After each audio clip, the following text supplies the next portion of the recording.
बहुत समय पहले की बात है।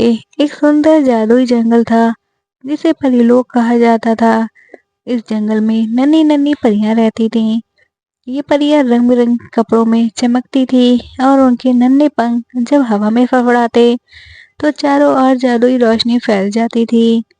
परियां फूलों की पंखुड़ियों पर बैठकर हंसती थी, गुनगुनाती और अपनी जादुई शक्तियों से जंगल को खूबसूरत बनाती।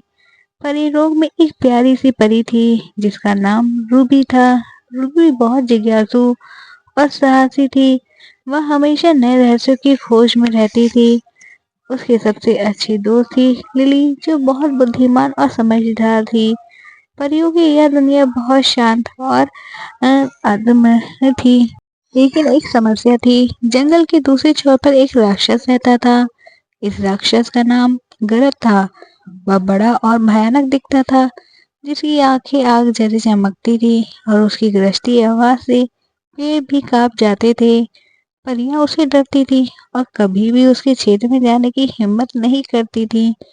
एक दिन रूबी को एक चमकदार फूल मिला जो पहले उसने कभी नहीं देखा था। वह लिली के पास गई और बोली, लिली देखो, यह फल कितना अनोखा है। मुझे लगता है इसमें जादुई शक्तियां हैं। लिली ने ध्यान से फूल को देखा और बोली, हाँ, यह बहुत खास लग रहा है, लेकिन हमें इस पर और जानकारी लेनी होगी। वह दोनों परियों की रानी रानी एलवीरा के पास गई। रानी ने बताया कि यह एक जादुई फूल है जिसे जीवन पुष्प कहा जाता है। यह फूल सिर्फ उन्हीं जंगलों में खिलता है जहाँ सच्ची दोस्ती और प्रेम होता है।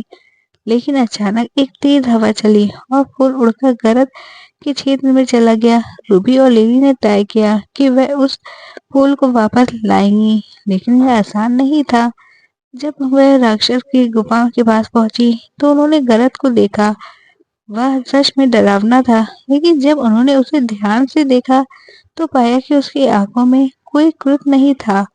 वह अकेला और उदास दिख रहा था। रूबी हिम्मत जुटाकर आगे बढ़ी और बोली, गरत, हम तुम्हारे पास झगड़ने नहीं आए हैं, हम बस अपना जादुई फूल वापस लेने आए हैं।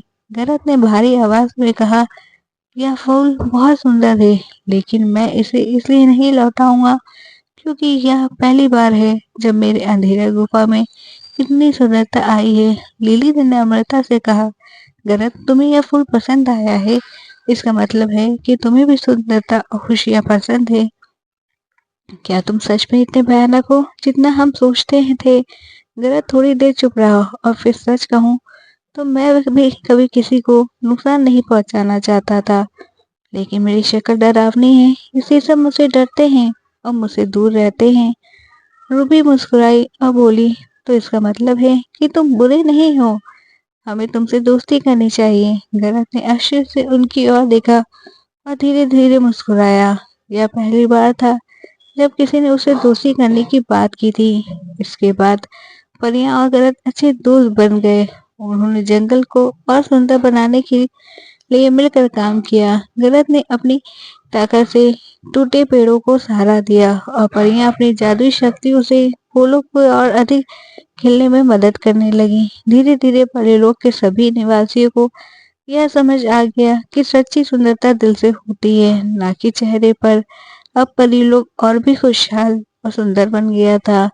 इस तरह रूबी और लिली ने न केवल अपना जादुई फूल वापस पाया, बल्कि एक नए दोस्त गरत को भी अपनी दुनिया में शामिल कर लिया। इस कहानी से हमें यह सीख मिलती है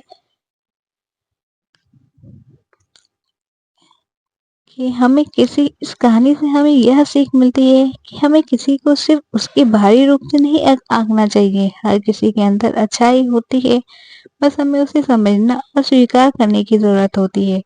कहानी अच्छी लगी हो तो लाइक शेयर कमेंट करें। चैनल पर नए हो तो प्लीज सब्सक्राइब करें। Thanks for watching.